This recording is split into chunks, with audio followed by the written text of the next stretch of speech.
whoever the bookie is for Vegas must be University of Georgia staff because they're drinking and driving right now.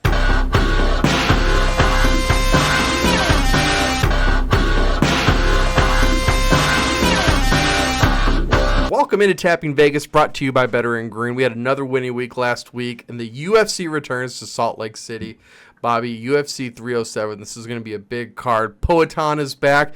A lot of great fights on this card. I think it's being slept on a little bit. We've been spoiled with some of the recent cards, but I'm excited about it. We're going to give you guys 5 bets to make sure you guys can win some money this weekend with us. Bobby, you ready to get into it, man? Yeah, let's dive into it. Let's go. The first fight we're going to talk Stephen Thompson versus Joaquin Buckley. Bobby, I'm seeing 12% of sharp money coming in on Buckley right now. Stephen Thompson, I'm going to let you do the Connor impersonation, but there's one glaring stat here about him that I will let you comment on. This is a tough one. Because Thompson, he does have that karate boxing, in and out, really fast, kickboxing type style. We just saw him get P. Diddy'd by Shavkat, and he's all angry now because he thinks that he got demoted down to he's not on the main card anymore, he's in the prelims. Dude, you're 41, and just there's so many things about him. He's just not the draw that he used to be. Buckley, he's got the age on his side. He's looked really good recently. He's got the takedown too. And I think if this goes to the ground, it could be Buckley ending it by ground and pound. I don't know, man. I don't like this for Wonder Boy. I know Wonder Boy is like a fan favorite, but with Buckley, I just see him taking this one. And I really don't have a good feeling. I looked at the KO decision.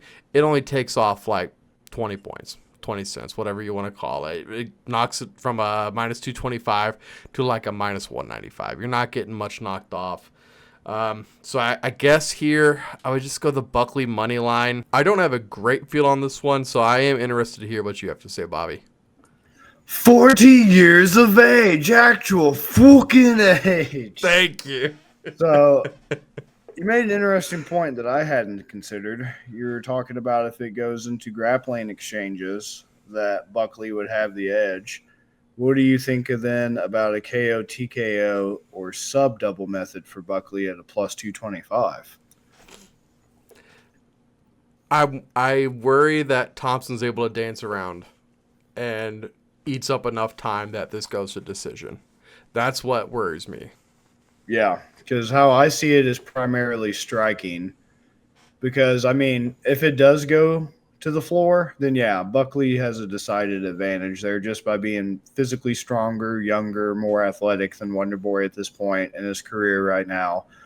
And, yeah, my only concern, though, is, like you said, maybe the only path for Stephen Thompson to win is kind of how he – because Buckley strikes me, he's not really a technical guy. Nothing about Buckley has ever wowed me from a technical perspective. It's just been his power. It's just been like his shot selection and everything, and just kind of wilting guys with kind of that crazy pressure and that fast pace that he kind of sets on them is usually how he gets his finishes. And then if he can't do that or they're resistant, then he gets KO'd or TKO'd. So it is very concerning that could easily happen from Stephen Thompson. Doing that to him, just like you said, being able to do that in and out karate boxing, just kind of, never get caught up against the cage type thing. But I mean, we're also talking about Wonder Boy was the guy who Anthony Pettis pushed him up against the cage. He forgot where he was and got knocked out by Pettis, and nobody saw that coming. I certainly didn't. Right. So yeah, it's tough because what is Buckley just outright? So Buckley outright by KO TKO is a plus 240. That could be tantalizing. And then if you go just Buckley decision plus 130. So it's tough because I could easily see Stephen Thompson just doing that vintage vet performance of just controlling the distance, controlling the pace, not letting Buckley pressure him. Just pop, just point fight, karate point fight, pop, glide out, and just easily coasting to a decision. But at the same time, I also could see Buckley just, guns blazing, rushing him to the fence. He gets caught before he can laterally move off, and then Buckley takes his head off because, I mean, he's 41 and your chin doesn't get better with age, you know? This is tough. This is tough, especially since Thompson's at the plus 185 money. Buckley's at the minus 225 money. They just don't help you at all with the methods in this one. I They know. really don't. They make you put your foot in the ground on one or the other. They don't let you take double methods here. But something you did say, I want to just jump in real quick, and I think made me like this fight a little more, is if Buckley's the aggressor, it makes it a lot harder to do the in and out pop because you can get backed up against the cage. Right. So that actually, you saying that does make me feel better about being on Buckley. Yeah, because that's Buckley's route. If he's not going to grapple, that's the other way you negate Stephen Thompson is you cannot let him have the distance. Any guy like that, like, look what happens when you let Robert Whitaker have the distance. Look what happens when you let Adesanya have the distance. You have to rush and crowd those kickers. It's called crowding the kicker, and that's exactly what Buckley has to do. And he has to just be able to do that at least for 15 minutes. And I know Buckley has some gas out concerns and some cardio issues just by being a muscle bound guy. But if this was a 5-rounder, I'd be a little bit more concerned. I think he can at least do it. And if he does get gassed in like the third, hopefully he sets enough precedent to take a decision. But I'll get cheeky and, swing for the fences and say Buckley KO TKO at plus 240. It'd be early, and it would be a result of him just coming out when he's at his freshest, pressuring Wonder Boy to the cage and getting like a Pettis-style knockout over him. So I'll say Buckley KO TKO at plus 240 for me. This fight has shades of the Bryan Battle one. We're on the same side. I take money line to be safe. You take the knockout. I hope so, man. Let's hope it ends the same way. Right. For real. All right, Bobby, you take this next fight, man. Roman Dolidze versus Kevin Holland. This is going to be an interesting one. Holland, if you're a football fan, he's kind of like the Anthony Richardson of MMA fighters. The things he does well leave your jaw on the floor in awe, and the things he does bad, they're really bad, and they leave your jaw on the floor in disbelief. It could be so bad. MVP fight, case in point, a fight that should have been far more competitive, far more entertaining. He just completely crapped the bed on and just lost all sense of his range and control and urgency, and just like we were talking about last fight, he let MVP dictate the pace and he let MVP have the range, and MVP was more than willing to just pop, and just coast to an easy, unanimous decision and never was in any danger. So that's why crowding the kicker is so important. As far as this fight, I think Dolidze would be very foolish to keep this standing. I think he tries to do a game plan very similar to what he did against Nasruddin Imavov. He's going to benefit from this not being a 5-rounder, so he might not gas out as heavily as he did in that Imavov fight, since this is only three rounds for 15 minutes. But here's the difference, though. I think he's still going to Dolidze is still going to do a wrestling-heavy game plan, but Kevin Holland really excels in his jiu-jitsu where people try to take him down. That's how he subbed Michael Chiesa, because Chiesa got sloppy with the takedown. He had Holland up against the fence. It should have been an easy finish. Dump him on the floor, start working positions, controlling, et cetera, got careless, made one small mistake, got his neck snatched up, choked out. I think Dolidze could easily find himself in the same position, desperate to get the finish, desperate to get the finish off the takedown, gets careless, one little misplaced, head position, hip position, foot position, whatever. Holland takes full advantage, chokes him out.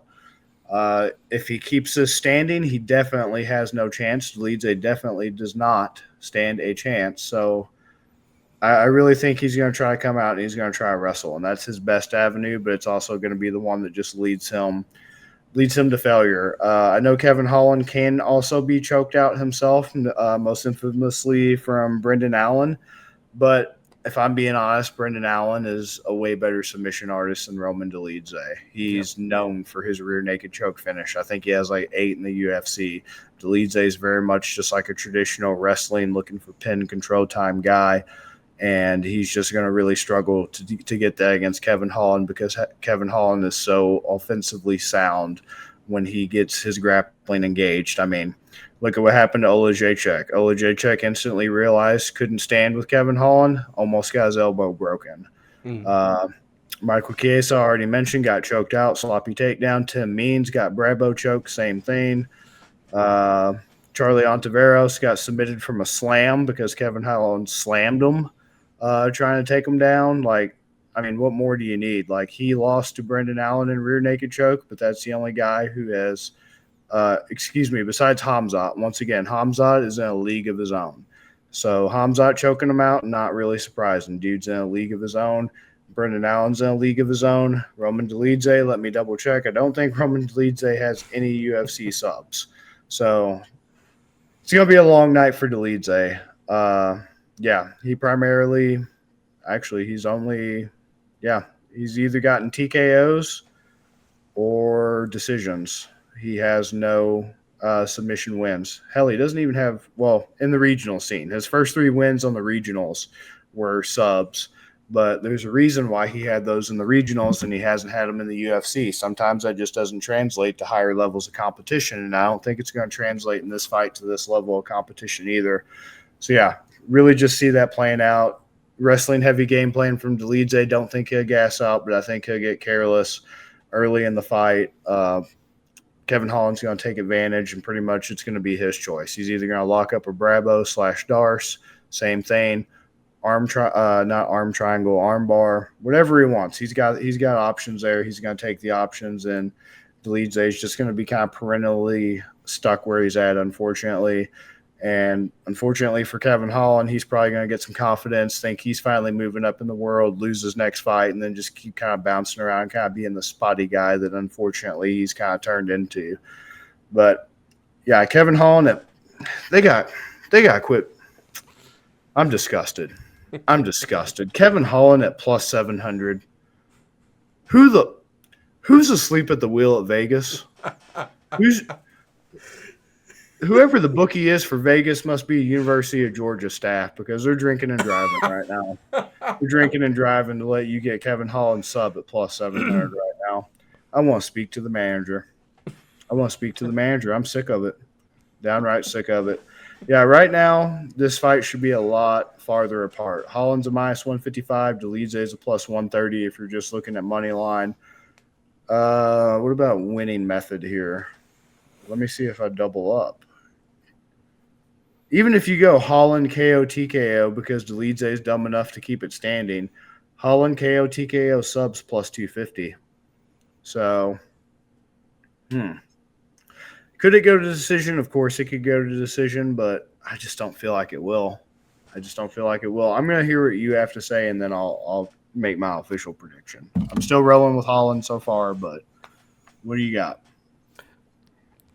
I don't know if I'm going to be able to sway you either direction, but if it does help, I am also on the Kevin Holland side. I think you have that perfectly down. Kevin Holland has 5-inch reach advantage. It's going to be kind of like if you've seen those, like, America's Funniest Home Videos where the cat just, like, beats the shit out of the dog with its long reach. That's what it's going to be like standing for Dolidze. He's not going to want any part of that. So maybe he's dumb enough he stands up. I think he probably shoots a takedown. We also did see some gas tank concerns with him in that Imavov fight. This one's going to be at elevation, which is something that I feel like gets overlooked a lot in this sport. Dolidze might get a little sloppy here and there. And like you said, he is a good grappler, but then once you get down to the mat, all the submission games and all that type of stuff, it changes. I don't know if he is going to be able to avoid it. That's why I kind of lean the Holland sub here. It absolutely could go to decision. I think these guys are both kind of close, like in skill level and like in the rankings where they should be. They're both better than a lot of guys, better than most guys, but they're not going to break that upper crust, that upper echelon of guys, the Brendan Allens that you were talking about. So I'm on Holland. I'm on just the Holland money line. I'm just going to play it safe because I can see this going 100 different ways. But 98 of them go the Holland victory way. Really good point about the elevation. Usually I'm the guy who's like, elevation. I completely missed it. So good catch. This is Utah, right? Salt Lake City? Yes, it is. Yep. Yeah. Yeah, good catch. I Thank you. need to start paying attention to that. So that definitely like there's nobody on this like usually it's in Denver. It's another high altitude place they go to a Right. lot, and it's easy to know who might already have an advantage there. Like, Rose Namajunas would be fine. She trains in Denver. Justin Gaethje trains there. He's fine. Usman's there. He's fine. And funny enough, mentioning Salt Lake City, that's also why I knew Usman would be fine in Salt Lake City against Leon in their second meeting, I believe it was, in which he was winning until the very end because Leon was gassed from elevation and he pulled off the Hail Mary high kick. So good point there. Thank you. I think for So now, if they both gas, it scares me that it goes to decision. yeah, that's the only problem. If they both gas, it's like, fuck, there's nothing you can really do because, like, Holland, to It's my a lot of knowledge, laying around. normally, right, it's just going to be terrible. Yeah. Holland trains out of Texas. Let me double check where Delize trains out of right now. I think it's like Florida or something. So another flat place. I mean, It's not depending like on where he's his at in aunt's Texas. cabin in the mountains. I know, right? If it was his aunt's, like I know he's Georgian, but okay. So Extreme Couture or American Kickboxing Academy. So he's either at Vegas, which a little bit of elevation, but nothing crazy, or AKA is California. So San Jose is not really crazy elevation to my knowledge. So actually, let's go deep on it for the people. San Jose, California elevation. Let's see how No. far above sea level it is. This is hard hitting analysis. You won't get anywhere else, folks. All God. right, so yeah, it's pretty flat. Only 82 feet. That's their highest elevation. 82 feet above sea level. Their lowest is right at 0 in San Jose. And I would anticipate you're not getting anything much better in Extreme Couture in Las Vegas. Let's see their elevation, folks. You're not getting this anywhere else. This is why you come here for the nerdy stat shit right here. How far above sea level is Las Vegas? This is your Jeopardy question. All right, I don't instantly see that at a glance. I'm not going to keep wasting time. I'm still going with Holland. I might be coming back to this fight for a haymaker. We'll see. So you're just gonna go with the money line right now? At the moment, yeah. At the Okay. moment. Salt Lake City, by the way, 4,327 feet above sea level. Yeah, that's massive. That is That's a massive. lot. That's a lot more than San Jose. Right. All right, let's talk about the third fight on the card we're discussing. We're going to talk about Ketlin Vieira versus Kayla Harrison. You guys might remember Kayla Harrison from being the woman that smacked me on the ass and called me baby last time she was on this show. Me too. Hashtag. Yeah, she got everybody here at Veteran Green. Nobody was safer on Kayla. And that goes for the women that get in the cage with her. Kayla Harrison, look at that odds on your screen right now. And if you're listening, that says minus 1,050. And that has gone up a little bit and down a little bit. It's kind of been all over the place, but I only see that getting worse and worse and worse. And there's a reason for it. Kayla Harrison is not the UFC champion right now because she has not got that opportunity.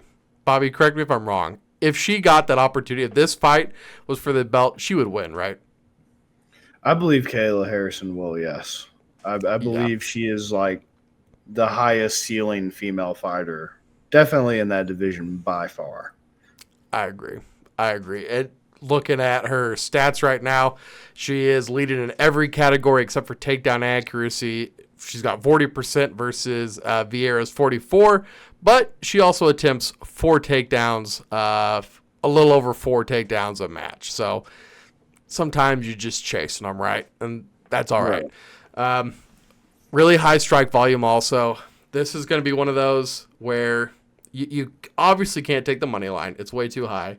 So I pulled it up, and I believe the KO sub, which I want to say that we're catching Vegas here. The only way that I feel we can get screwed here is if Vieira just somehow outlasts Harrison and is able to take this to decision.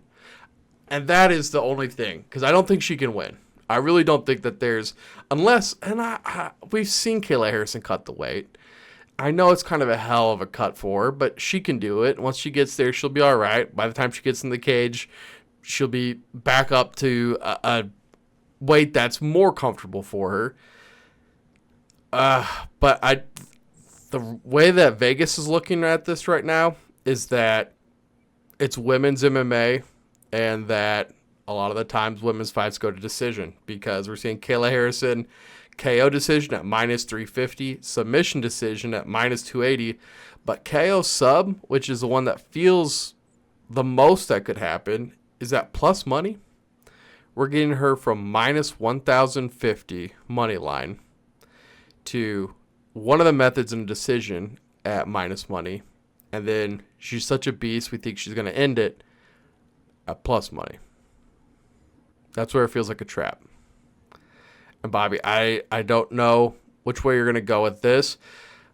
I guess I'm going to take the trap, take the plus 110. But what is Kayla Harrison by decision? By decision is plus 100. So it's like almost just as likely that she gets the KO decision. I don't know. This one, or KO sub. This one's really messing with my head. So I'll go KO sub. Where are you going here? I think that ordinarily taking the decision in a women's MMA fight would be 100% logical and pretty sound betting advice. But in this case, when you have Kayla Harrison, I really feel like it's going to be a finish. Right? Regarding the weight cut, I heard the same exact thing again in her debut against Holly Holm. She looks dead. She looks dead. What'd she do? Right. She came out and she made quick work of Holly Holm, absolutely dominated her round 2 sub. Could have even gotten the TKO round 2. She had options. That's why it's smart to go with the double method with Kayla Harrison, because she had back mount, if I remember correctly, and was pounding Holly Holm's brains in and was like, you know what? The sub's here. I'll take the sub instead and just, end her suffering type thing, like a cat playing with a mouse. So, yeah, I think Kayla Harrison is definitely hands down, especially above strawweight. I've said it numerous times. Strawweight's the best women's division in MMA, at least in the UFC by far. And once you go above strawweight, it just really depends. But Kayla Harrison seems to be the savior of women's divisions above strawweight right now. And she definitely looks generational. She looks very special. She looks like the next new big thing to kind of take over the Amanda Nunes mantle.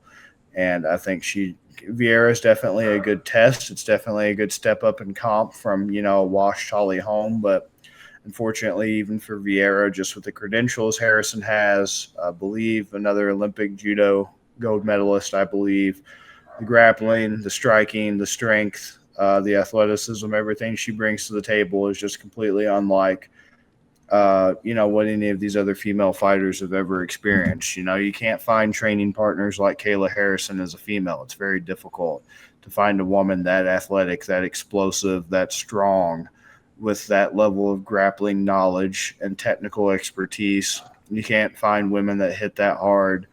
It's very difficult to try to find sparring partners to emulate that and just to prepare for that. And especially once you feel it in a real fight situation and not just sparring or whatever, it definitely mentally screws with you. So, yeah, I'm 100% on Kayla Harrison. I'm 100% on the double method. If it's a trap, that's fine, because the difference between plus 100 and plus 110 is not big enough for me to tweak out about. I love it, man. I'm glad you said that. It makes me feel a little better.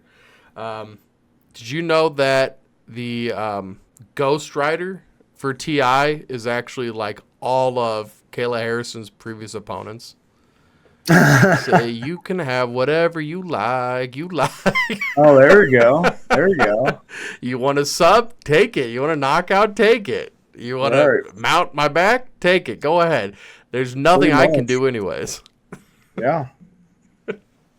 Bobby, let's head to this fourth fight, man. Raquel Pennington versus Juliana Pena. I don't know how Pena's coming off a 2-year layoff for another instant title shot, but here we are. Pena's a plus 142. Pennington's a minus 170. This is a disgusting fight. I'm not a fan of either of these women, and if Kayla Harrison's the best this division has to offer, these two ladies are unfortunately the worst, and they're basically the average of what the division has. They're pretty much what you're going to see. Kayla Harrison's like the bright shining star and just a sea of mediocrity that is the Juliana Pena's and Raquel Pennington's of the world, unfortunately, which is why it's so desperately needed for her to kind of ascend in this division, and I hope she continues. Pena just has a lot of hype for being the Amanda Nunes beater in that fight that they had, and then she lost the rematch. And this is just such a disgusting fight. It's just so disgusting. And because it is so disgusting, and because it is women's MMA above strawweight, I'm flip flopping back and forth on this, but to try to make some money, and because anything can happen in women's MMA, I'm just going to roll with Pena plus 142, just because in women's MMA above strawweight, it all just feels like a roll of the dice. I could try to do all the technical analysis in the world I want, but unless you have somebody like Kayla Harrison, who is just, it sounds like I'm a fanboy at this point, but just I really can't state how good Harrison is compared to the Yeah. rest of the women in this Yeah. division. And that's the only time where I would take somebody that heavy of a favorite. And just for Pennington to be a minus 170, I just don't get it. I just don't get it. She's like 13-9. It's just so weird that she even has the belt in the first place. Like I said, Pena shouldn't even be the one getting this title shot after doing nothing for 2 years and losing her last title shot, I believe, was her last fight. Let me look it up right quick. But it's Yeah. like, It was the Nunes rematch. yeah, and it's like she's like the Justin Gaethje, Dustin Poirier of the women's bantamweight division, just getting undeserved title shots, and it's just like back to back, and I just don't get it. 16-9, excuse me. I need to give Raquel Pennington a little bit more respect on her name. I thought she was 13-9. She's a respectable 16-9. I stand corrected for all you nerds out there who are probably seething, coping, and shitting pants right now. She's 35. I don't think Pennington's exactly young either. Not that 35 is old, but for combat sports with as long as these two ladies have been around, 36. So 35 and 36, not ancient, but a lot of mileage on both of them. Both been around, taking a lot of damage. I'll just go Pena money line because this is just so hard to predict, and I might as well at least try to be profitable on something just this weird and wonky, and I don't even know where to start with it. Maybe you have some clarity on this that I don't, but it's just the weirdest fight on this whole card to me. But Pena money line. I don't totally disagree with you here. One of the things I am seeing that is interesting is a lot of times people just like backing the champs. And you'll see that in Twitter posts, and you'll see that at the sports books also. But we're only Very seeing true. 44% of the bets are on Pennington, and then only 27% of the money. I think that sharp money is pulling in on Pena because, like you said, she has that impressive victory over Nunes, and then Pennington's not that exciting, so you can get Pena at the plus money. I mean, I can't blame anybody for doing that. But it's just, is Vegas going to want to pay out 73% at plus 143 or paying out a 27% pot at minus 170? They're keeping a lot of money if Pennington wins. So I'm going to go with Pennington in this. And the sucky thing about it is I looked up, like, you know what? I'm just going to see what a decision is. Because Pennington isn't great. I don't really feel like she's going to get a KO or a sub. So what about Pennington decision? She's minus 170. Like, it has to be pretty decent, right? Bobby, Pennington by decision is only plus 100. Yeah, it's disgusting. Disgusting. What? Right. You're telling me I can get Kayla Harrison. Once again, these could be traps right here. Kayla Harrison, Right. KO sub double method, a minus 1,050 favorite at plus 110. Or I can get a single method decision of a minus 170 favorite for plus 100. Right. Pena by decision, plus 275 for single methods. I don't know. This one's really gross to me. What do you do here? You take the minus 170 or you take the plus 100? That's just nasty. It is. 70 points. 70 points. I guess I'll just take money line. I'll just take money line and hope that it gets us there. Actually, yeah, I'll take money line. And that way, if she does win, I can offset Pena a little bit.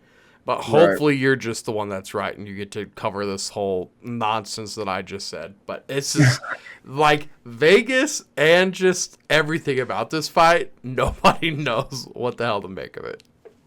It's the most bizarre fight on the card, just because, like I said, how do you come off a 2-year layoff, lose a title shot, come back, and then get another title shot? It's just baffling. It is. Even in a division that shallow and everything, I'm just disgusted. Yeah. Hope, maybe she's rusty. She's rusty. She comes back. Bennington's not that good, but she's not that rusted over. So Right. that's going to be what I hope happens. I mean, hey, it's a valid enough thing that it could definitely sway the balance. Yeah, easily. And I know if Pennington wins that by decision, I'm going to be kicking myself, but I just can't do it. Give me like plus 300 or something. Like make me feel good a little bit. Hey, if it makes you feel any better, so far we're on Steve-O's fight card. We're riding along with Steve-O on this. He picked Kevin Holland to win and Kayla Harrison to win. Okay. All right. Let's get that boost, Steve-O. Let's talk about the main fight now, guys. Let's talk about Alex Pereira versus Khalil Rountree. A lot of people thinking that Rountree isn't deserving. I'm not going to say they're wrong. I'm not going to say they're right. I'm going to say it's a little surprising. I watched his last fight against Anthony Smith, and before I watched that, I thought this was going to be a lot more of a toss-up. I know these odds, minus 485 for Pereira. Dude's been on just like a all-time tear lately, just chinning everybody. Rountree, it's like, man, plus 370, and we've seen how many just people that we either don't want to win or don't think will win belts lately? Are you kidding? Have you been watching UFC? Do you know that Marab and Shevchenko and what's his name? Freaking winning it from Leon. Bilal? Bilal. Bilal Muhammad are UFC champions. You're telling me Rountree's not just the next goofball that comes through and wins a belt? But then I started looking at it too, and shout out to Ethan and Wyatt. I had to get their opinion on it this morning too. I was like, there's so much sharp money pouring in on Rountree though. He is getting, which is another thing. I was saying it, and I said I would probably bite me in the butt for taking Sean O'Malley, and it did. But do not bet. Vegas makes their money on the big names, and Pereira's a big name. 70% of the money's on Pereira.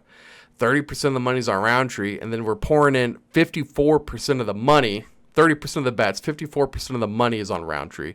So I'm like, man, 54% of the money at plus 360 is, are they seeing something or are they just playing the number? They said really when it gets to like those numbers that high, it's a lot of people playing the number. I said, okay, I get that. So it pushes you, like they're not going to pay 54% on plus 360. So it pushes you onto the public side. It pushes you onto Pereira. But if you have the screen, if you're watching on YouTube, if you are, please subscribe. If not, head over to YouTube and subscribe. But Pereira is better than Rountree in all categories. And then what made me really make my decision is watching that Anthony Smith Rountree fight.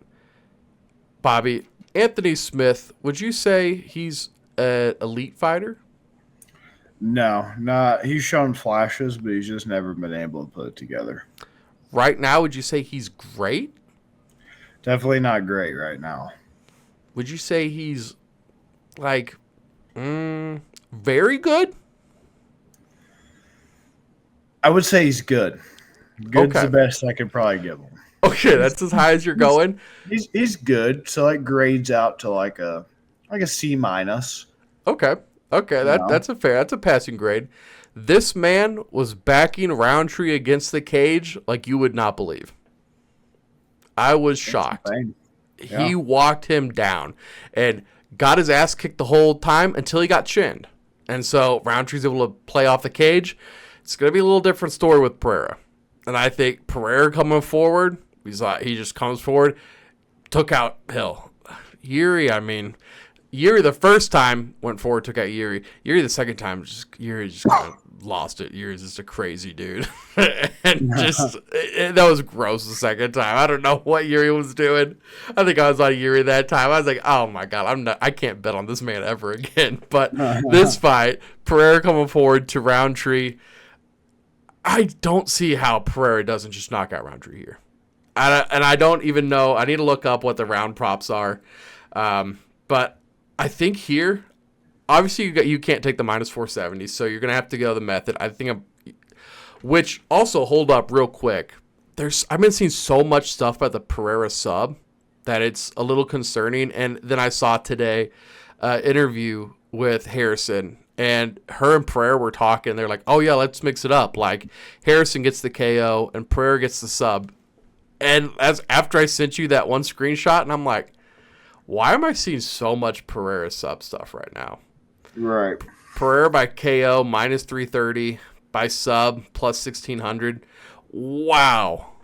By KO minus 330. That's just nasty. What is a double method then? Minus 360 KO sub? You know what? Give me that. Give me the extra 30 cents. If you're only going to knock off from minus 485 down to 330, then just take the 360. I mean, on Pereira? Yeah, on Pereira. Yeah. Just do the double method, KO sub, just in case there's something going on out there that we don't know about, that Pereira's now a sub guy. This isn't going to be a decision. And if you're only getting 30 more on KO, which once again, this is a minus 330 at best, minus 360 bet. Not a great bet, but that's unfortunately the one you're going to be stuck with this week. Bobby, what do you think? Yeah, I struggle to see this going the distance over 5 rounds with the power that both guys possess. I think it'll be primarily striking. I mean, the whole sub thing's interesting because Pereira's been mentored and coached and tutored by Glover Teixeira, who's a very accomplished grappler in his own right. But it's like, I don't know if we're going to see that in this fight because I just feel like – so Khalil Rountree has massively improved his striking after the loss to Johnny Walker, where he just got Thai plumed to death with knees and everything else. He went to Thailand, lived there for a while, trained there, just, lived, breathed, ate shit Muay Thai for like, I don't know, a year, 2 years maybe even. It was a long time that he was there just immersing himself in that environment. Came back against Eric Anders and just absolutely destroyed him with just very crisp, technical, fundamental Muay Thai, and just made him look just absolutely childish in there. Just picked him apart, completely demolished him, tore his leg to pieces, all that jazz. And there's a part of me in the back of my mind that's going, Pereira and Adesanya don't struggle with these weird – well, actually, I take that back because Adesanya, the way to beat Adesanya is to be weird, like Sean Strickland, for example, that type of thing.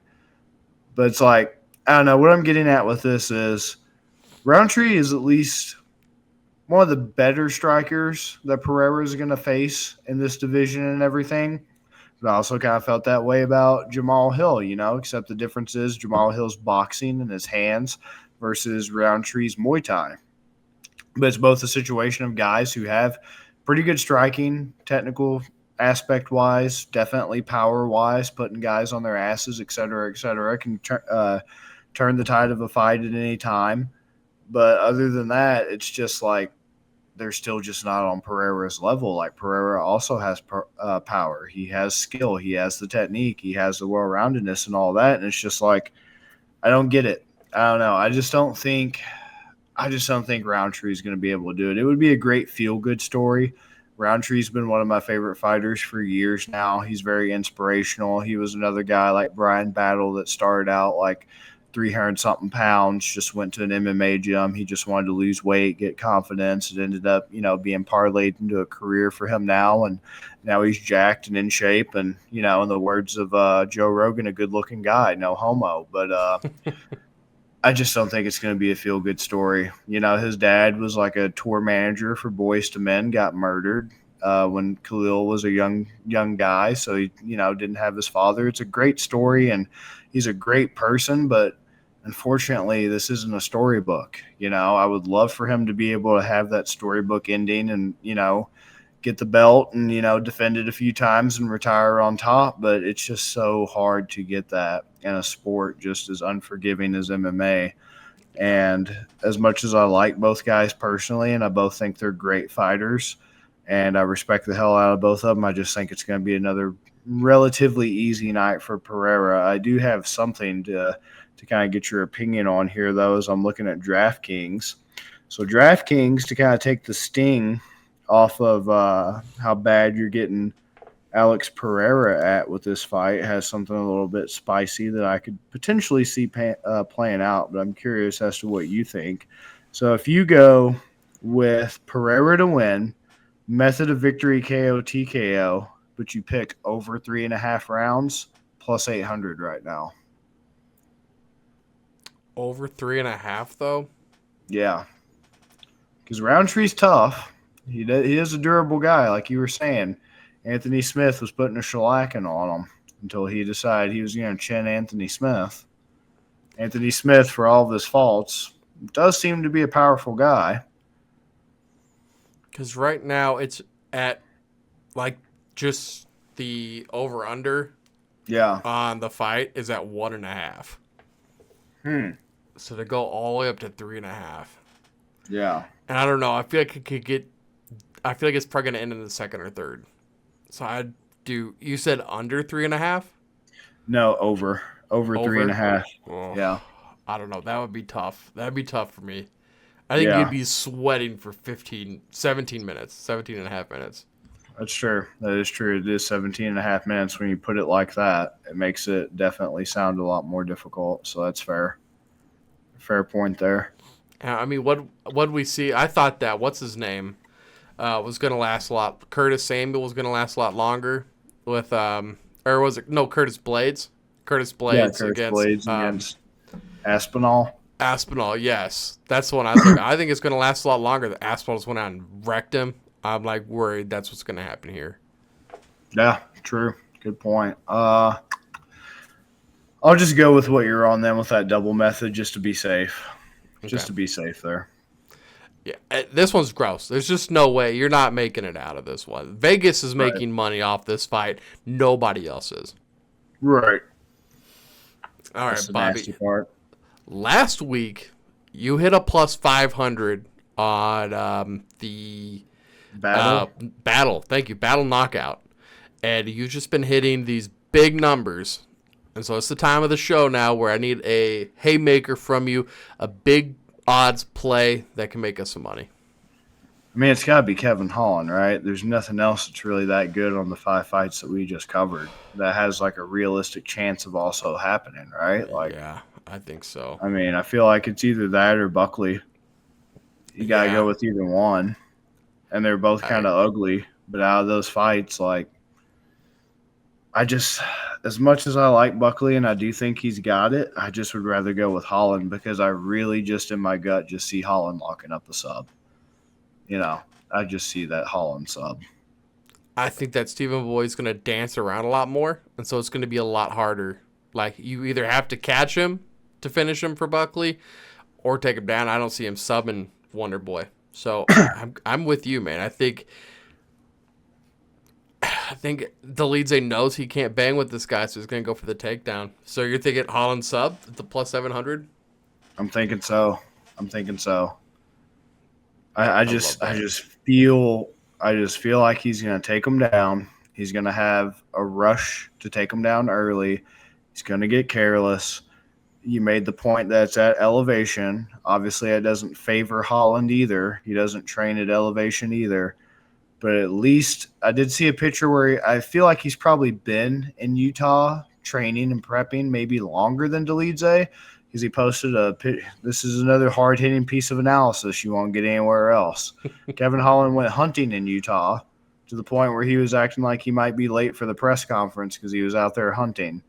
Maybe he's been getting acclimated a little bit more than Dolidze has, and he's just been out there, hunting's a good physical exercise thing.